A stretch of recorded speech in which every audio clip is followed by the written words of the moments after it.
Hey, I'm the Snake Boot Man. Hey, I'm the non-snake boot man. And I'm scared of snakes. And you're listening to The Element Podcast.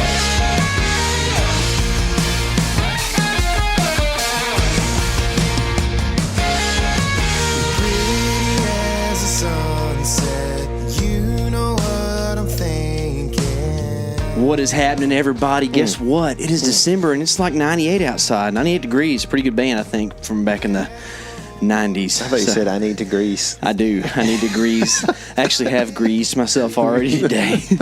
I shot a bunch of pigs at my property here a while back and made some smoked meat, and it was delicious, but it is a little bit on the greasy side. Somewhat, not like nasty greasy. It's okay. That's all right. It's pretty good still. Yeah, but it was definitely barbecue. You know, where you're wiping yourself down a little bit, but it was good. Had some more of that for lunch today, so I'm just a big pig-fed man, if you know what I mean. Pig-fed. Eric and I just got back from Oklahoma on a little hunt, a little adventure on some public land stuff up there. We're going to talk some about that today. Tyler has a hunt fixing to happen that's going to be kind of wild. Probably a mention, I'm sure, to some extent. And then we want to do a little bit of a retrospective review of the RUT. Wow. Yeah, that's right. Did you like that? There's lots of arrays in there. That's right, dude.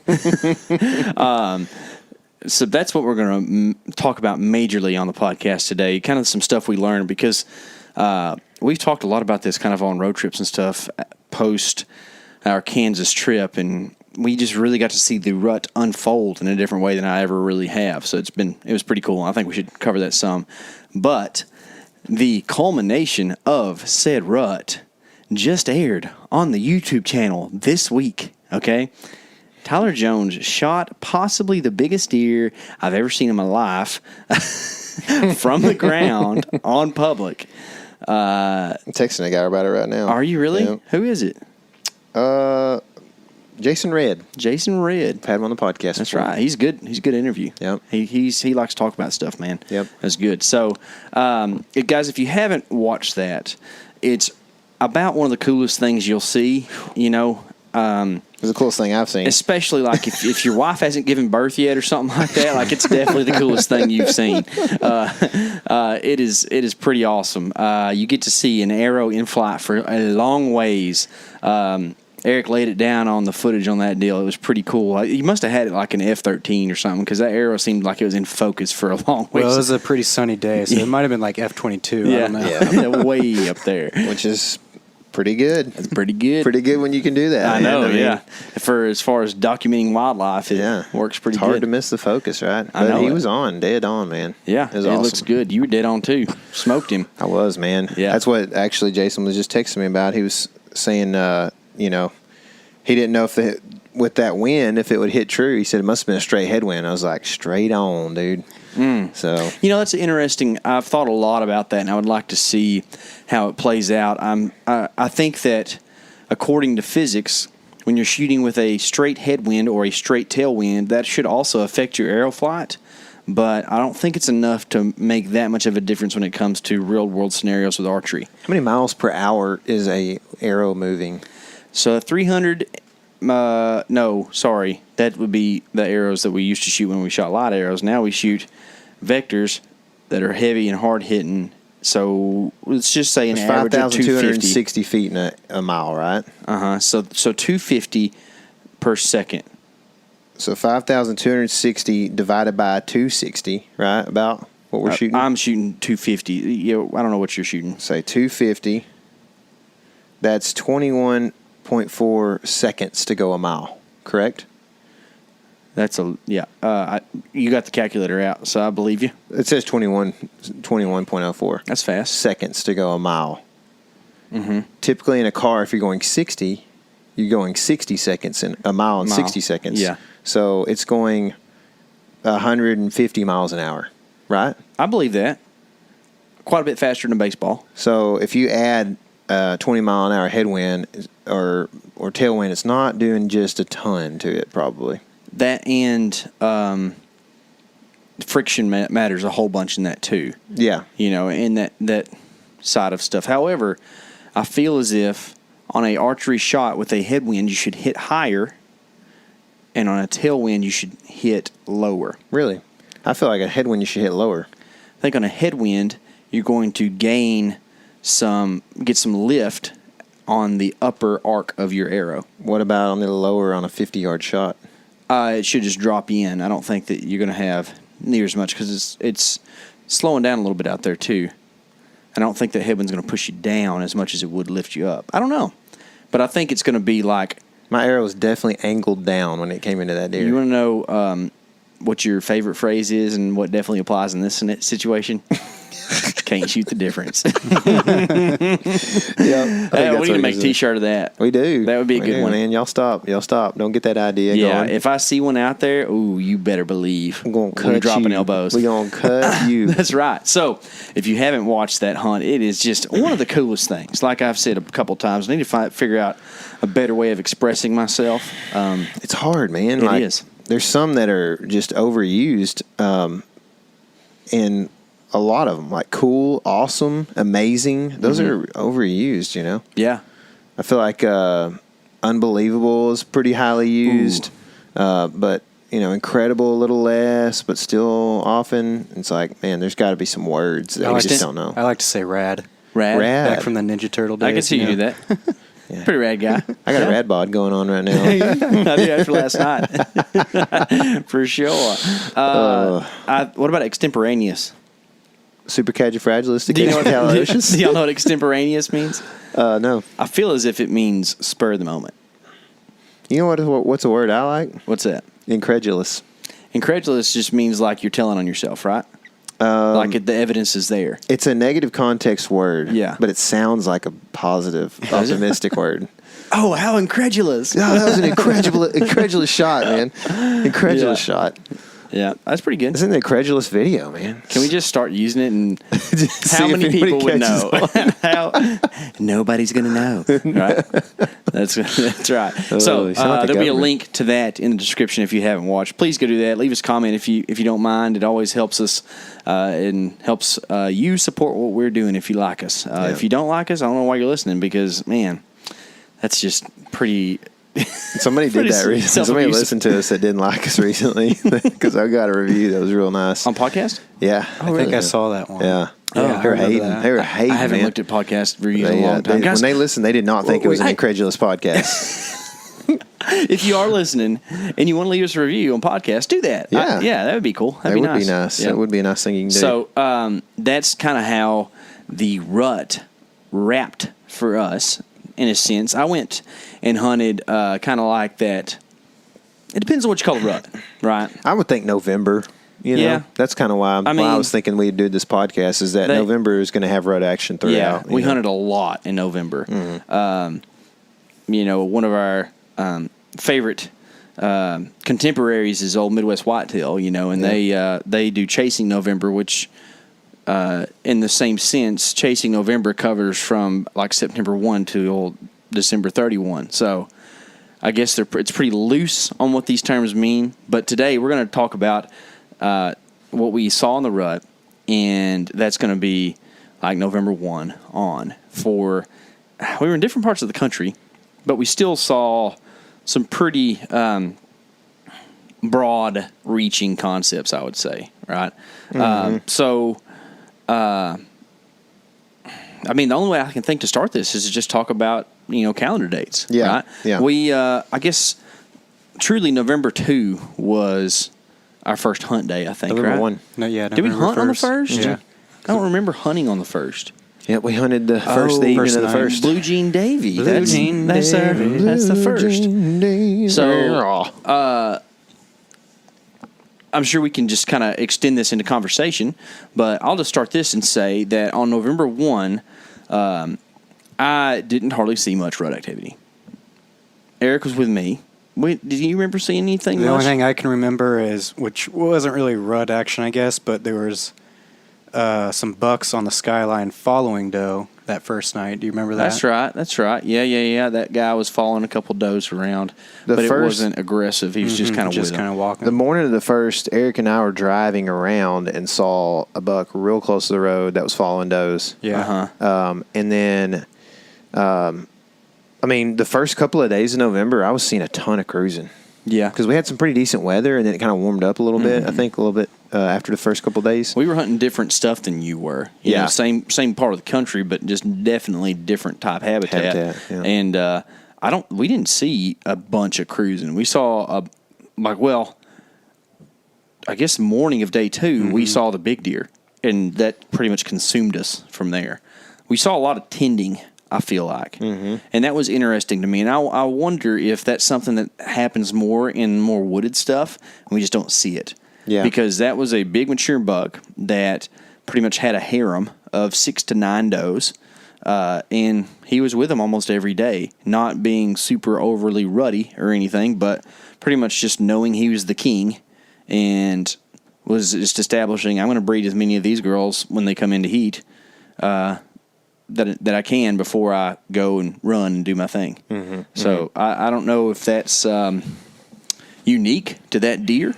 I would assume that there are a lot of things that are unique to particular bucks.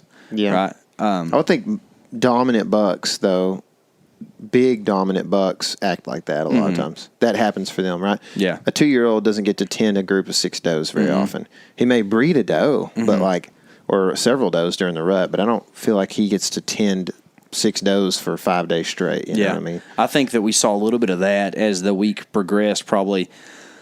I don't know what days, it all gets kind of mixed up, but like between November 2nd through the 5th, we would see a 2 or 3 year old with some does, like a small family group, like a mama, a younger doe, and a fawn or something, and he'd be watching them, like on them, and I think he knew that I've got these girls for 12 hours or something like that, because sooner or later I'm about to get whooped and get put on the road. Yeah.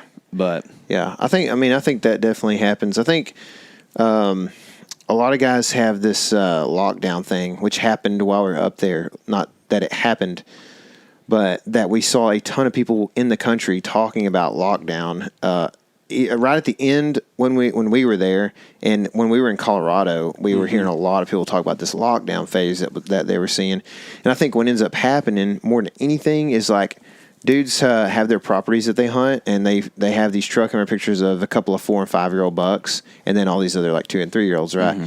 And all of a sudden these 4 and 5 year olds disappear, and these guys think, oh man, it's locked down, And I think more than anything, it is a sense of lockdown, right? But like the buck that you've been following and you want to shoot is with 6 does, and he's 300 yards away, and he ain't going, through where he's been going for the last month or whatever, because he's with those 6 does. It's not that he's with one doe locked down and breeding her actively, but he's waiting on these 6 does to come in. He knows it's right on the brink and it's about to happen, but he's protecting that harem essentially from some other big 5 year old from moving in. I think whatever. that concept of lockdown that you're talking about, that a lot of the general hunting dudes out there talking about, only happens for like 6 to 8 hours. It's like he finds her that night, follows her, and beds with her that day. The buck I shot was on that lockdown, right? It's a one diurnal period, like daytime, where he's going to stick with her all day and try to breed her, and then that night new stuff happens. Yeah, that's how I feel too. It's like every night, I don't know, I don't feel, and I'm not a biologist here, and I don't know all the reports and all that on how this actually looks with radio collar, research and stuff. But like, I feel that most of the time that is what happens. Like every night there's a breakout in the open country, a rut fest, where everybody just breaks out in open. You know what I mean? It's like we went to look for a deer the other night that we haven't really talked about getting shot on the podcast or anything, but a friend of ours that shot a deer. We went to help out, and we saw, as soon as we're making a bunch of noise, and as soon as we hopped into the woods, there was 2 does at like 50, 60 yards, or 2 deer. And I was like, that we'd been making a bunch of noise, and they're just standing there. They got no problem with us. But it's dark. In the daylight, like we could obviously see them. They could see us in the daylight, and they wouldn't be anywhere around, you know? So it's just, I don't know. Like, the amount of land on the landscape is completely and fully open pretty much to deer at night, whereas there are only certain spots they want to be in the day. Yeah, absolutely. And so like everything just busts loose, and deer travel and move at night and find new does and stuff. You think about this, if you live in destination food source country, which can be anywhere pretty much, except for like huge river bottoms, but like you say you live in northern Missouri and there's one field that the beans are still in, right? There's ridges from all directions leading up to that bean field. Well, everybody goes up there that night and has a huge hodgepodge. And then that buck might have bedded on, your property on the south last night, and he's 2 properties to the north in a different ridge system because that's where the does went that night. Mm-hmm. It's not that he's technically on lockdown. It's not that he's 200 yards from you but just not moving. It's just that he went with those a different direction, is locked on them more than locked down. Mm-hmm. And the deer you killed was in a similar sense, right? I mean, 3 days before we saw that deer, or Eric saw that deer in a different spot, but that night he had found ladies and was sticking with them hard. Mm-hmm. Yeah. I mean, that's, here's another thing, is if you watch the video, we see 3 does on a road, and I'm not sure that those weren't the same does that he was with that morning. Mm-hmm. I don't know if he was with them though when they crossed the road in front of us, and I don't know if he was with them or not. Like, because we never saw him, we just saw 3 does go across the road, just kind of galloping real slow, know.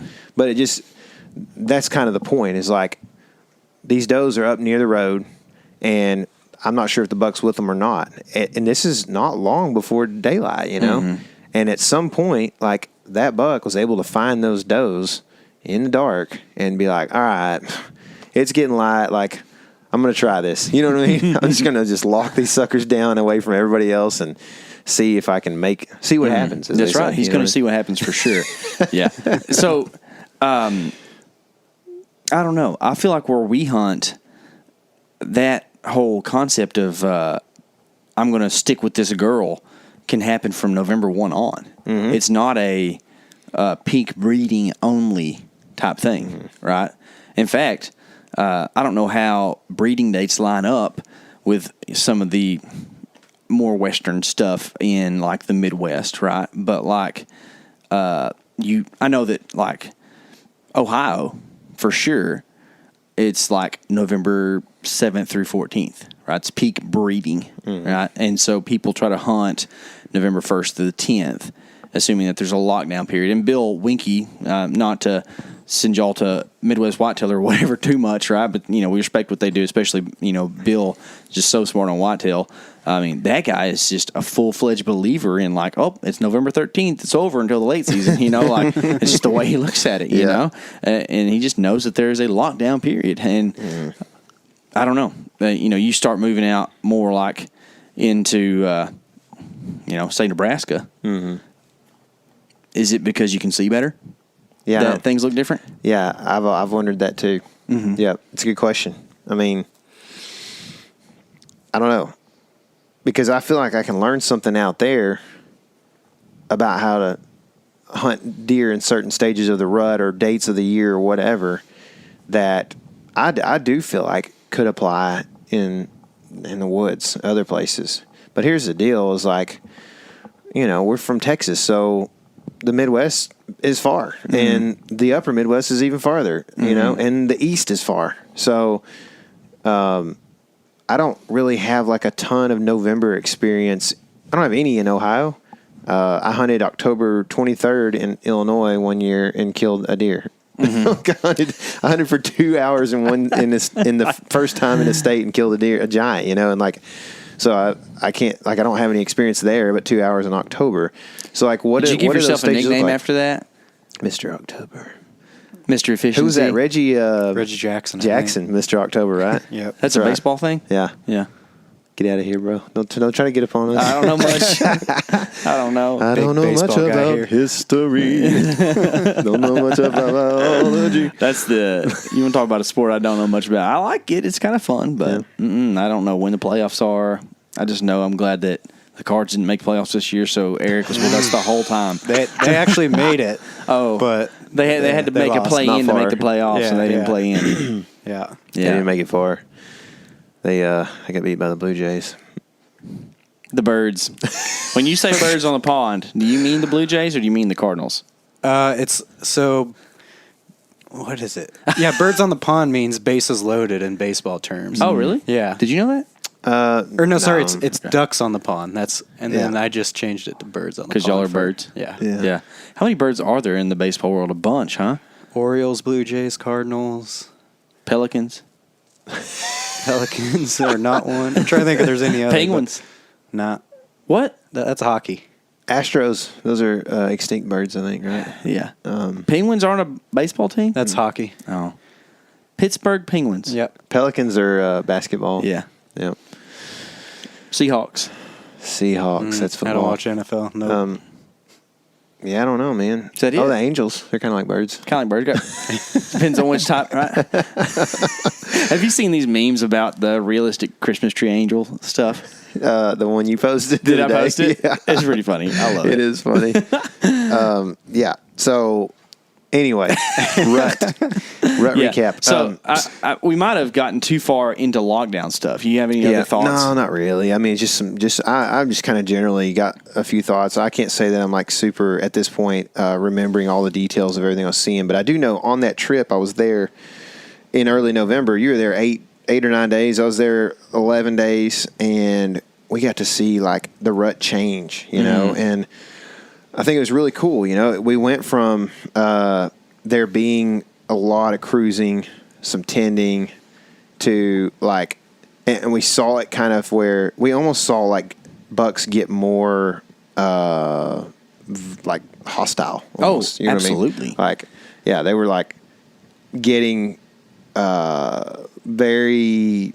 I don't know, like frustrated almost with does and bucks. You know, it's like they're frustrated because it's not quite where it needs to be for breeding, and they're frustrated because they're at the highest testosterone level, so they're mad at other bucks. You know, you guys witnessed like an epic fight between two monster bucks, and we got the footage of it. I don't think we put a whole lot in videos yet, but there's a little bit, I think, maybe. So I think that that was one of the takeaways for me on that concept was how short of amount of time it took to go from chill to rage and then kind of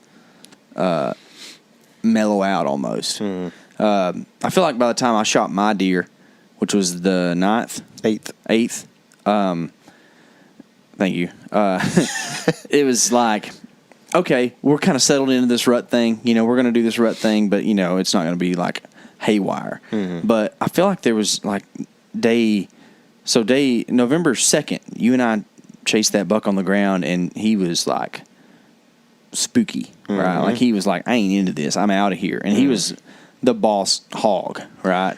Dude, and he should have come right to our decoy. yeah. But And he then didn't. on November 5th, we saw him battling it out to the death against another giant buck. Yeah. So within 3 days, like, things went to moving, you know, things went to pumping, and he was ready to rock and roll. Which I mean, not to cut you off, I That's guess. all right. The moral of what you're kind of saying is like, or at least to me, the lesson I'm trying to think about is like, in every little stage, with every little like attitude of deer, there are ways to kill them that are different than other ways, you know? So like, I guess being very observant while you're out there as to what deer are doing is helpful. Also observing through trail cameras and stuff, which is that's one good reason to have Moultrie Mobile, is you can see day to day, minute to minute, up to the minute, what the behaviors of deer are, right? Yeah. Like you can see, oh, well, those two deer are like, there's two decent bucks right there at the trail camera that are, you know, fluffed up. You know, they're ready to fight now. Yeah. Like, so maybe I can get out there and rattle, you know what I mean?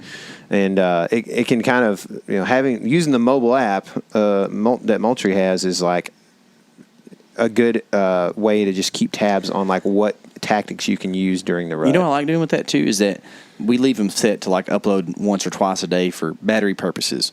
But you get a camera that's hot or like a deer that you're on, then you can swap that thing without ever having to go to your camera on the app to to instant upload, which, if you want to learn something in a 24-hour period, it's a way to roll. Yeah.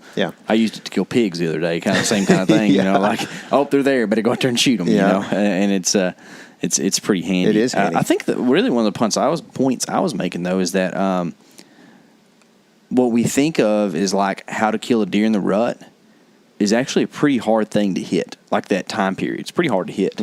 Like the whole I'm going to rattle in a 17-year-old buck and snort wheeze him to 15 yards. Like, dude, that doesn't happen. Like he might only be in that mentality for like 6 hours the whole year.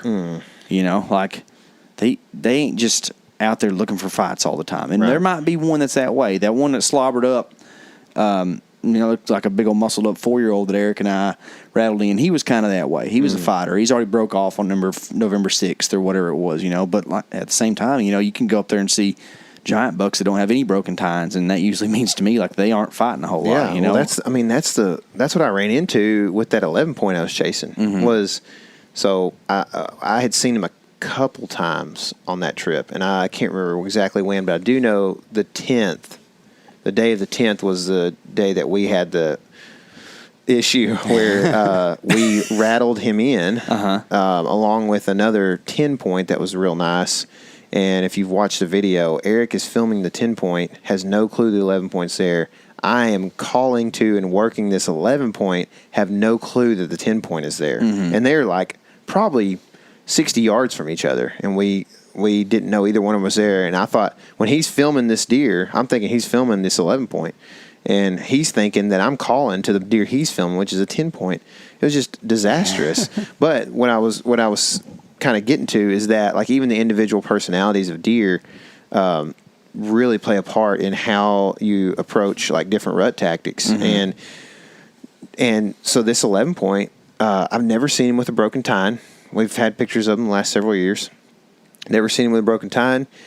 He comes into this rattling sequence with a 10 point pushing him out of, just. That's a younger deer. Yeah, I would assume. Younger than him. I would assume younger deer. Yeah, and he's like, and smaller, antler wise for sure. And I'm watching this 11 point act like, he's got his tail kind of tucked and he's getting out of there kind of. He's not running, but he's walking fast.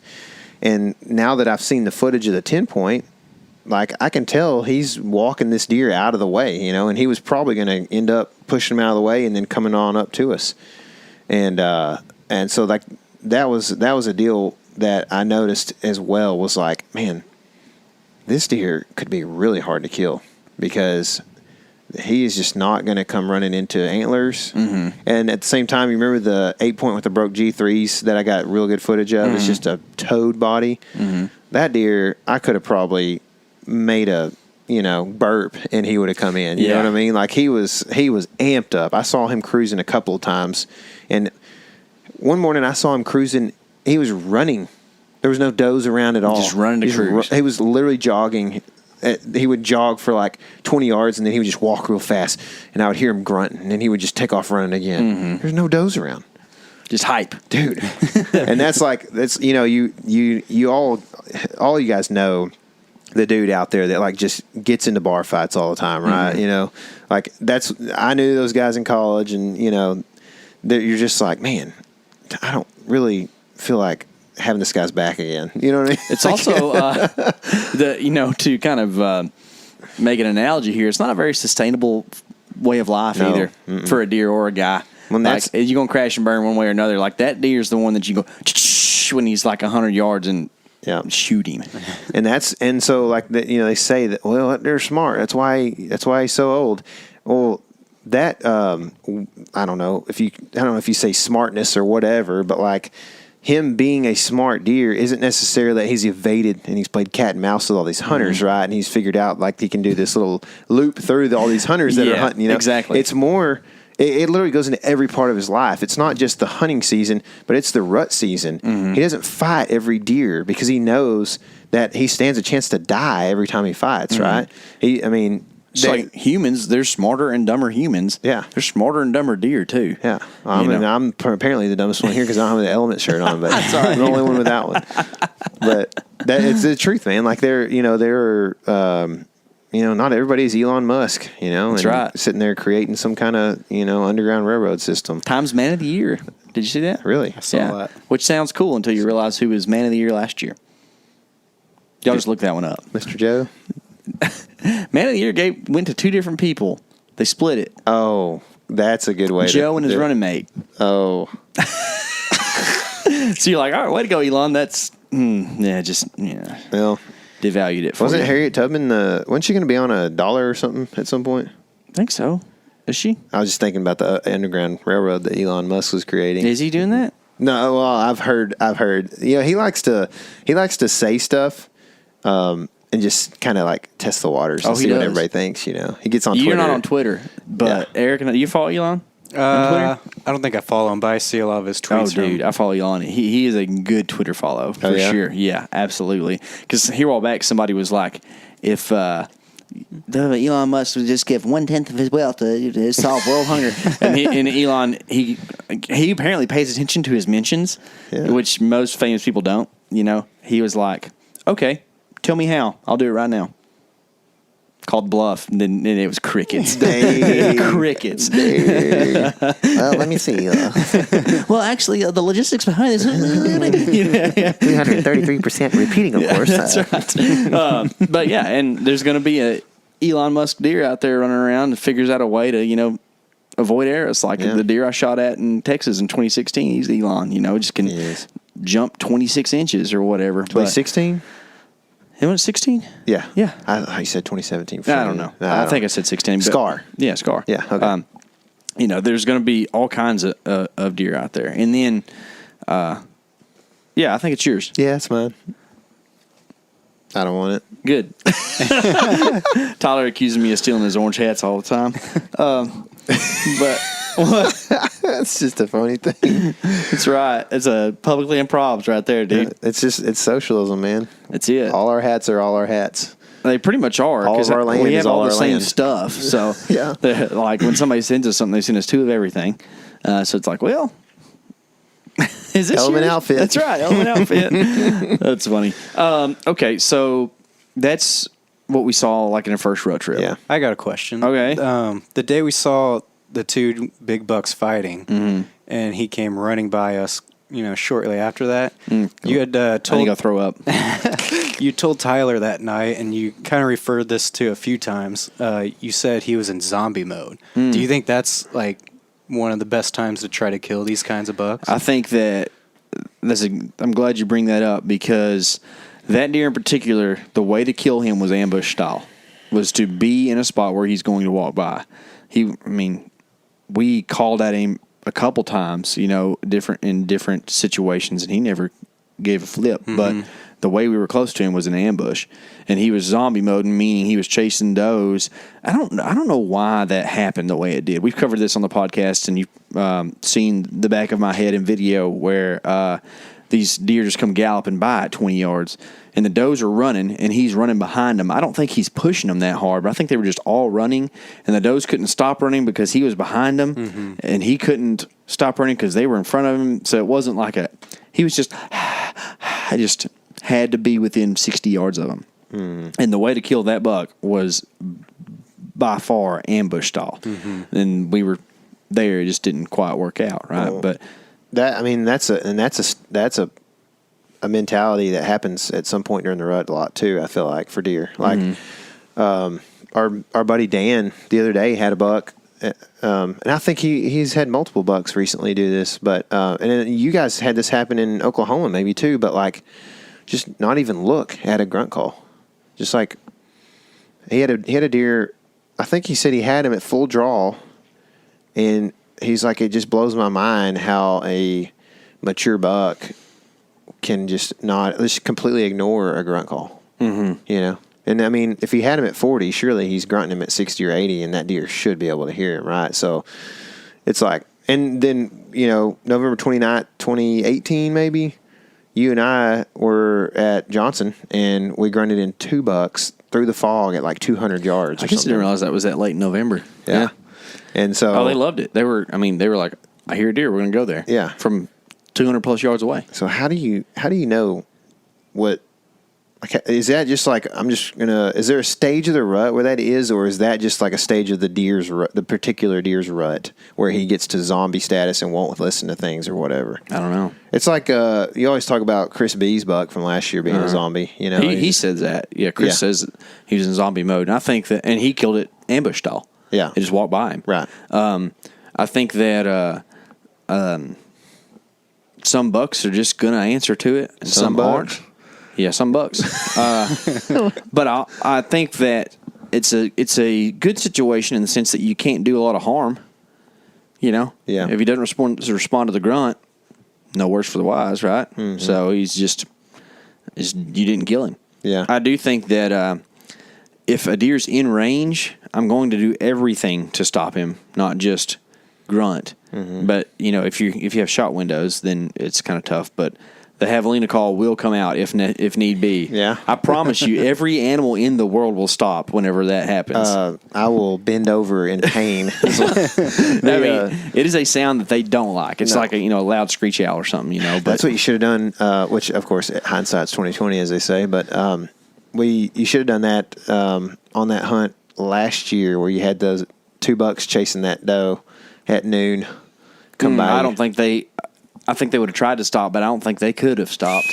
It's fast. They were fast. Should have done a Gila elk, so I should have done whenever he turned out. Yeah.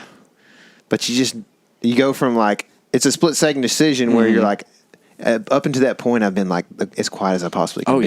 Yeah. It's hard to change that. And on, not to diverge too far, diverge too far. Divulge would be to give out more information. Yeah.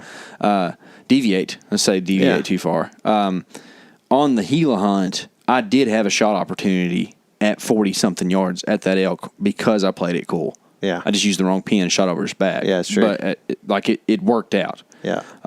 So that's not a complete and total failure. Anyways, watch that video. Yeah, you probably already have. About 250,000 have or something like that. 300, I believe. Is it? I believe it's over 300,000 now. That's crazy. It is crazy. Yeah. I love it when 300,000 people get to see me do something dumb. Dude, I think our 2 most highly viewed videos are both not the funnest videos that we've ever made. Dude, well, it's funny to me, and I'm appreciative that this is how we come off. But people are sharing our videos and stuff on Facebook or whatever, or commenting on YouTube videos, and they're like, "Man, I love the Element guys. They're just just humble dudes."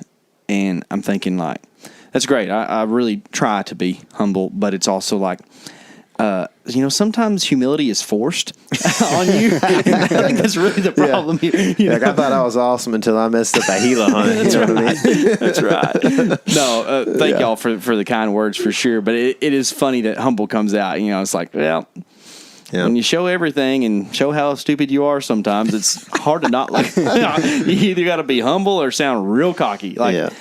So, anyways, well, so anyway, kind of back to the whole zombie thing. I think it's a to me it seems a little more like it's a time of the rut when a certain deer acts a certain way. Now, granted, there is a time during November where the variables of moon probably and weather and things start to all line up, and then it busts loose for a few days like it won't at any point else in November. And I think we had a weird rut. Like our November was pretty warm. We had a couple of cool days when we first got to Kansas where I personally saw a ton of cruising, and then it kind of like chilled out.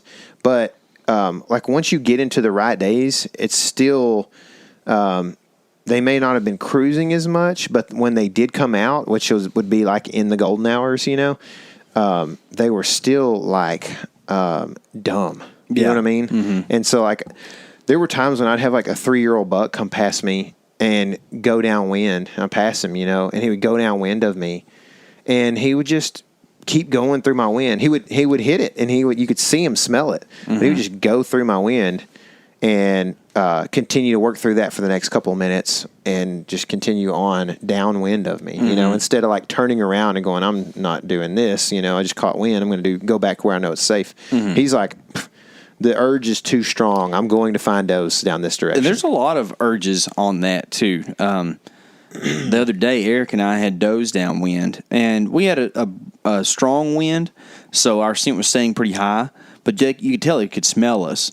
But there was only one direction for them to go to food, and they said, let's just walk through this and go. Yeah. And like if we're going to eat tonight, this is where we have to do this. Yeah. So that's what they did it. Yeah. I don't know. I think that it's one of those deals where also if it's been hot all day, but they do want to come out at night, sometimes they're even dumber because they're trying to make up for time. You know what I mean? Yeah. So let's talk a little bit about Colorado, and then we'll talk about y'all's Oklahoma trip. Was there anything at the end of November that we did in particular? You and Eric. Did we? Y'all went to the Swamplands, didn't you? Didn't y'all leave on like the 29th or 30th or something like that? I think it was December, wasn't it? Was it? For Colorado? No, for Arkansas. Oh, yeah, that was December, I believe. Yeah. Well, I don't know. I can't remember what we did in late November. We had Thanksgiving. I do know that. Yeah, I hunted around the house a lot. Yeah. Because I had a lot of good activity here, which we can probably talk about that too, because it's part of the kind of different ruts in different areas. Yeah. But Oklahoma, Colorado lines up pretty close. Colorado was mid-November.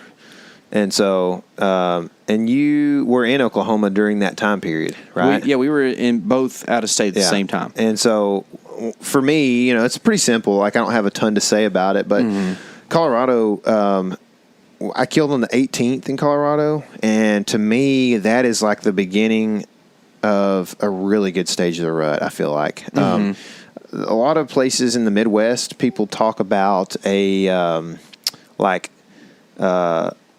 peak breeding around maybe what's peak breeding in a lot of places? I think it's the 10th through the 14th. That's what I was thinking too. So after that, those deer are starting to there's only so many does left to be bred, right?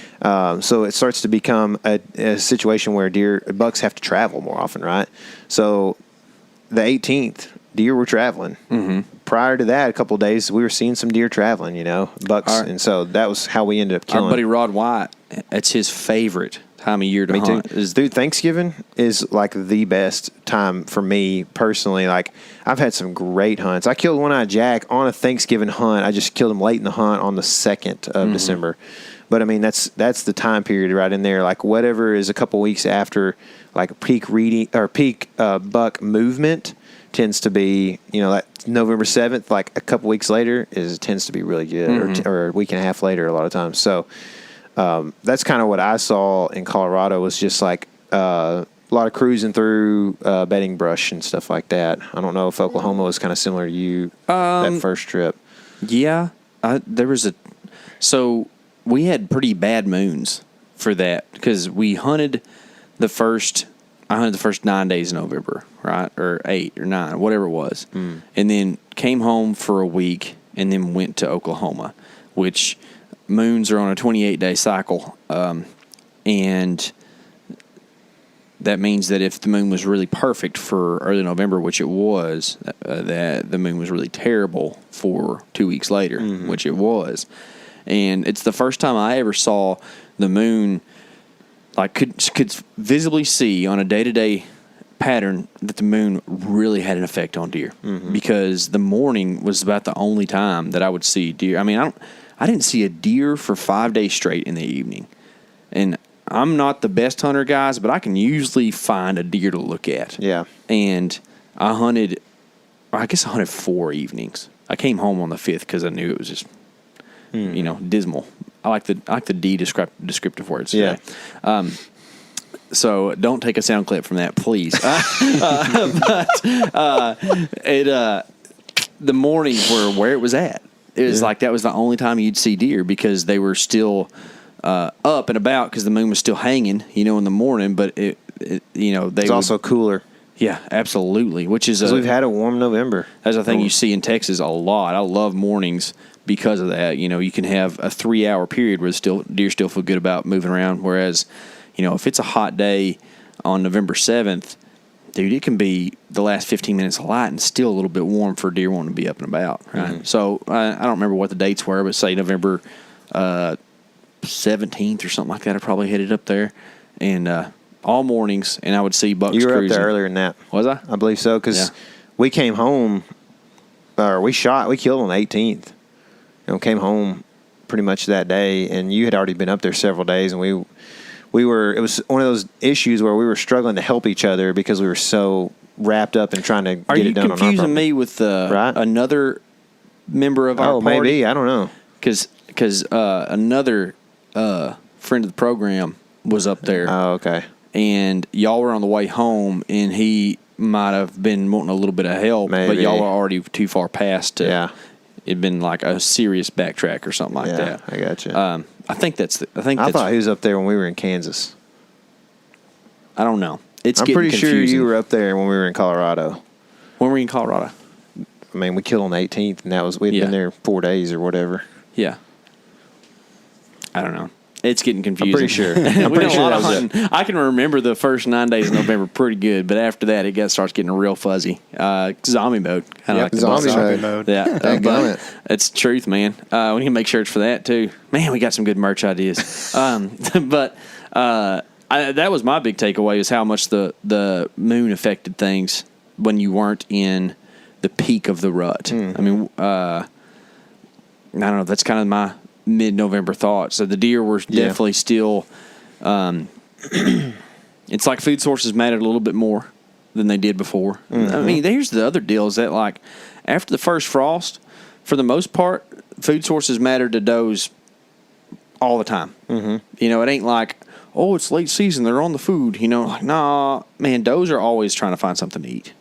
So it's not something that you're waiting until late December. It's just how much the buck's going to be on those does when they're headed to the food, or how much are they going to be waiting. Right. You know, this past week, which this isn't rut review as much, but kind of, Eric and I set some food source staging type stuff and saw does quite a bit and some tinies, but nothing mature because they don't have very much of a reason to get out there. I think that they know that they'll be out there that night, and if they happen on some old gal at midnight who's hot, then they can, you know, take advantage of the situation then. They don't really have to be as, prompt about things. So you hunted around here during the Thanksgiving last part of November kind of area. I don't know. I think I did. I think I spent about a week off of hunting, maybe like 5-6 days, maybe 7. And it was editing mostly, Arkansas stuff. So I can't remember where all I hunted. I might have hunted like some public stuff around or something. I can't remember. And then I guess we did leave probably to go to Arkansas in late November. Yeah, I think right. it was like right after Thanksgiving. Because we came back the 4th or 3rd or something like that. So I remember eating leftover Thanksgiving in the hotel. yeah, that's right. That's right. Yeah, Thanksgiving noodles. Yeah, Yep. that's right. Yeah. Audience members, T-nudes. let's have a talk. If someone says, Thanksgiving noodles, like, is that a specific dish that you recognize? Send us a message. Let us know. For one of the three of us, that is something very specific. The other two of us are like, I know what Thanksgiving is. I know what noodles are. However, I don't know how those two correlate. So how did Texas? What did you see in late November in Texas? And this is East Texas, so this is a little different than a lot of other places in the country. Yeah, so this is definitely kind of more of that the South type rut, not South Texas. I had the best hunts that I've had around East Texas on my property this year. You were seeing early December. You were seeing new bucks show up too. I still have new bucks showing up. That's cool. At middle of night, but they're showing up. The other night on the camera there was a deer that looked like a mature buck, but he had one of those spike sides kind of deals. You know what I'm talking about? Yeah. I couldn't tell if he's broke off or if it was I don't know, but still new bucks, right? Yeah. Saw some pretty good cruising action out of young deer. Never saw a mature deer cruising. That doesn't mean they don't. It's just I'm hunting a pretty small property, so it's just the amount that deer cruise is pretty limited. So am I going to see one? I don't know. But saw good deer on does. Nearly shot a mature big 6-point by snort wheezing him, which he wouldn't pay attention to a grunt call, but snort wheezing he came to twice. Interesting. Yeah, that's pretty revelatory for me. Was that deal? You know the acronym for snort wheezing? Sneezing. Sizing.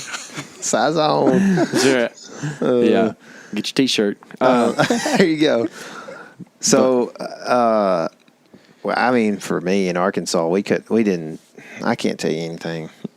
I mean, it was terrible. The word on the streets, Arkansas is pretty tough. It was so hot, dude. It was so hot. I think that was the issue. And here's the thing: is I knew somebody that was up there prior and killed a really, really good buck. And Did you get to see that deer? No, not in person. Yeah, but he said it was like buck roaring, like it was unbelievable. That's scary. Chasing does around and stuff. We'd see none of that. And I think what happened is he had a little bit cooler weather, and it started to heat up late in his hunt. Cool early in our weather's hunt. everything in the South, man. It is, and we were having 80-degree days, sunshine, and I think that was a big part of it. I think there's a lot to learn too, and I think we've already hashed all this out. But I guess I'm saying that weather affected that a big amount, and I think that it bigly affected it. So I don't know. It's kind of like you said, especially on evenings and stuff, man. This deer just don't want to move until it's already getting cooled down a little bit, I think. And I was hunting private land here in Texas, and corn's king. It's the way to kill a deer, and it ain't as easy if you've never done it and you're thinking, well, you just wait on them to come out. It's not really how it works. It is how it works for does. If you want to shoot a doe to eat, put a pile of corn out and you'll shoot a doe to eat. Well, you can also go to a bean field if you're in the Midwest. Oh yeah, especially. And you know what else happens up there?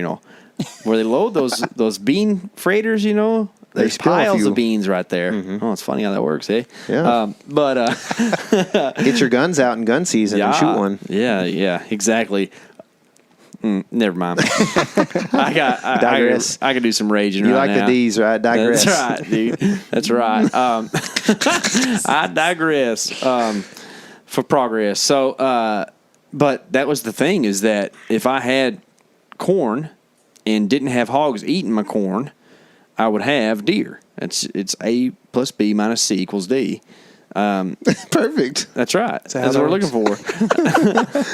D for deer is what we're going to call this one. Yeah. So that was pretty much the pivotal thing for me, was being there around a corn pile. And I only saw a 1-year-old buck eat corn the whole time. And I saw 3 or 4 different deer that I would shoot from the stand. And none of those deer ate a single kernel of corn while I was there. Yeah. Interesting. It is kind of interesting. But, no, that's the southern rut for you. And that's the thing, too, is that, I don't know, you never know. Like tonight, there could be a deer out there chasing his head off in mid-December, Yeah. Because the true biological justification for this is that we don't have to have as strict of peak breeding days, because we have generally mild winters outside of last year, which I haven't seen that be too much of an impact, to tell you the truth. There's been a decent amount of fawns, I think. But it impacted the acorns for sure. Another podcast. Okay, so we don't have to have a really strict peak breeding dates, because fawns that are born in late May can still survive the winters around here. So you have does that are coming into heat January 1st, stuff like that. I mean, last year it was January 14th. I filmed a mature buck chase 5 does across my backyard going crazy. He wasn't just with them, he was chasing them, And so it gives you a little bit of hope to just be able to still have some decent hunts if you're not on public land. I know y'all had some struggles in Oklahoma, and I know you late were able to feel like you guys were kind of starting to zone in that in the most recent hunt here, and so and that thanks to Onyx, as far as being able to get to new properties and stuff, and trying to find I mean, it took some days, right? But like you were able to find new properties because it's so easy just to hop on the app and look around and see, property lines, property owners, and stuff like that. And I know that that's a big deal when we go out of state. But it's not always, oh man, we hopped on X, found a property, and went and killed a deer. Like sometimes it takes 5 days of scouring the maps to go and find just something. because you find a property doesn't mean you got the property figured out. That was our tactic the last time we went to. Eric and I went to Oklahoma. I kind of planned the dates because of how much the moon affected the hunt previously. So I was like, okay, I'm going to make sure that the moon isn't a problem. I'm going to go back whenever it's a new moon. It's dark at night, right? Well, sure enough, the place that I thought we had figured out, they put 1 million cows on, and they just raged us. And yeah, it was tough. That is tough. And one thing I really like about using Onyx when you're out there trying to find a new place is that and I use this a lot, is you can quickly figure out how far it is from the road to a good spot. I like the measuring tool a lot. Yeah, line distance tool is legit. Because to me, like if it's less than a half mile, then at that point you're talking about this spot needs to be an overlook spot. Otherwise, we're not getting away from pressure. So I've been hunting a long ways this year. I'm going to try to find more overlook spots next year. But I've been using that tool a lot and going, man, this is a mile away. This is a long ways in, but probably not many guys walking out there in 75-degree Arkansas heat. Probably a pretty good testament as to.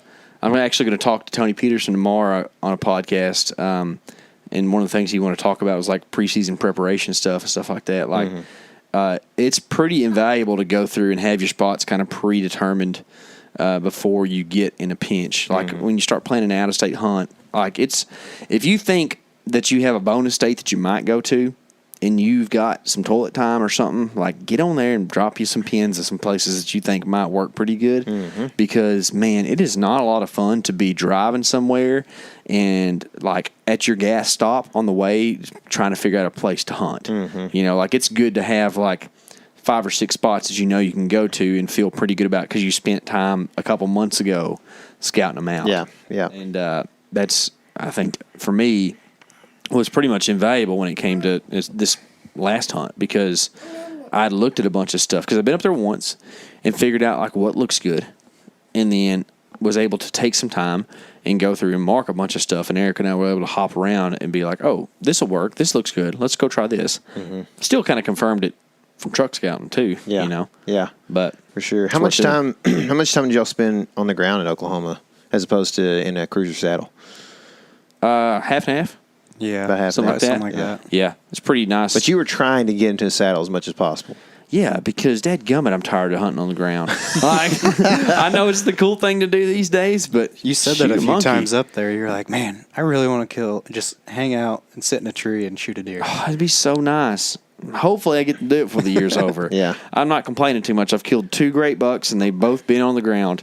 What I like about Chad from Cruiser Saddles is that he always says, the saddle is just, it's a tool in the toolbox. Yeah.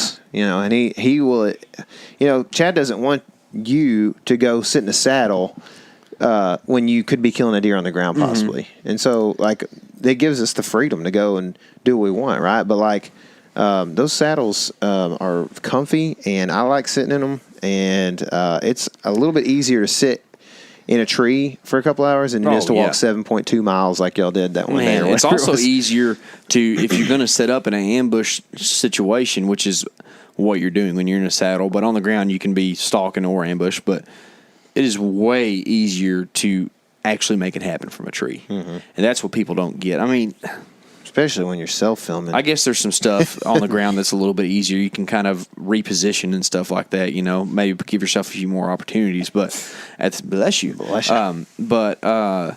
Like, dude, Eric and I were in a tree, had deer all around us, and were able to, like, communicate, maybe use a few hand gestures, and move around, grab my bow and stuff like that, and you just can't do that from the ground that much. I just like the advantage of being able to see just a little bit better. If you get 9 foot up, man, you can see so much better than what you can on the ground. You Yeah, know, it's absolutely. nice and for learning purposes too. Like even if you're not actually killing a deer or having deer close to you, like you can learn so much more when you can see a little bit better. Yeah. You know. Well, Eric and I, the place that we hunted into the ground was really neat because we could kind of see through a couple gaps. We could definitely see where the deer usually came from. So we were seeing deer at like 100 yards, but it's just a gap through some cedars.